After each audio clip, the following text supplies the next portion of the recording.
স্বামী বিবেকানন্দ নাকি বলেছে, তোমরা আমাকে রক্ত দাও, আমি দেব স্বাধীনতা। হরিদাসের দল, কৃতদাসের দল না জানে সংস্কৃতি, না জানে সম্প্রীতি, না জানে অর্থনীতি, না জানে রাজনীতি। ওটা নেতাজি সুভাষচন্দ্র বোস বলেছিলেন রে গাধারা, ওরে গর্ধ শক্তি, অর্ধ শক্তি, ওটা নেতাজি সুভাষচন্দ্র বোস বলেছিলেন। আর স্বামী বিবেকানন্দ বলেছিলেন, ভারতবর্ষের কল্যাণ আমার কল্যাণ, ভারতবর্ষের মৃত্তিকা আমাদের গর্ব। বুঝলেন কিছু?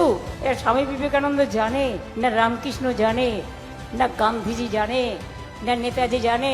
ভোটের সময় লিখে নিয়ে আসে, নিয়ে বলে আমার সোনার বাংলা। আর ইলেকশনের পরে বিহারে গেলে মারে, রাজস্থানে গেলে মারে, উড়িষ্যায় গেলে মারে, দিল্লিতে হোটেল দেয় না বাংলার লোক দেখলেই।